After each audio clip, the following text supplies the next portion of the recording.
এই নির্বাচনে সুস্পষ্টভাবে ফলাফলে কারচুপি হয়েছে। ভোট সুষ্ঠু একটা পর্যায় পর্যন্ত সুষ্ঠুভাবে হয়েছিল, আমরা সেটাকে স্বাগত জানিয়েছিলাম।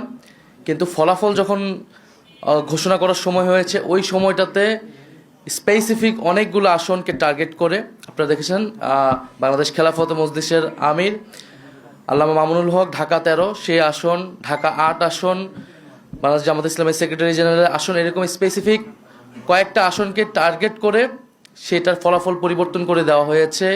কেন্দ্রগুলোকে দখল করে, সেই কেন্দ্রে জোর করে, প্রশাসনকে ব্যবহার করে সেই ফলাফল পরিবর্তন করা হয়েছে। এখন যেই প্ল্যানের কথা আমরা শুনেছি, আমরা সেই প্ল্যানের একটা বাস্তবায়ন বা সেই প্ল্যানের একটা স্বরূপ কিন্তু এই নির্বাচনে আমরা দেখতে পাচ্ছি।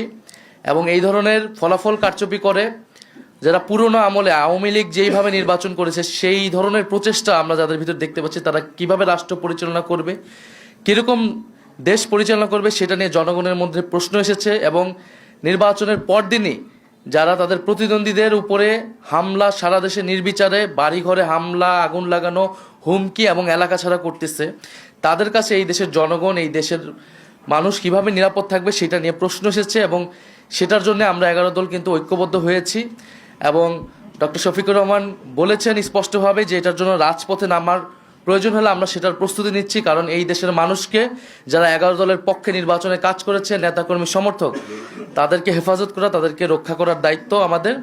আপনারা দেখবেন যে গণভোটে কত % ভোট পড়েছে, 60+ ভোট পড়েছে।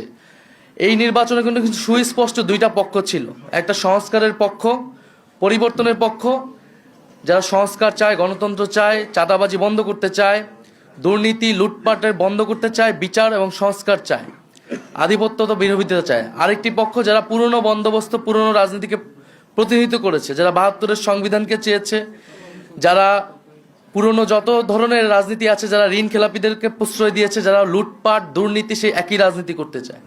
ফলে জনগণ ব্যাপকভাবে যেই 60%-এর বেশি, 60+ সংস্কারের পক্ষে তারা ভোট দিয়েছে, সেই একই জনগণ কিন্তু 11 দলের পক্ষেও ভোট দিয়েছে। কিন্তু শেষ মুহূর্তে এই 10%-এর মতো ভোট কিন্তু কারচুপি করা হয়েছে, ফলাফলে কারচুপি করা হয়েছে। না হলে এই পুরো ভোটটাই 11 দলের পক্ষেই আসতো। শেষ মুহূর্তে 11 দলের অনেক গুরুত্বপূর্ণ নেতাকে এবং প্রার্থীকে হারিয়ে দিয়ে ক্ষমতা নিয়ে নেওয়ার চেষ্টা করেছে।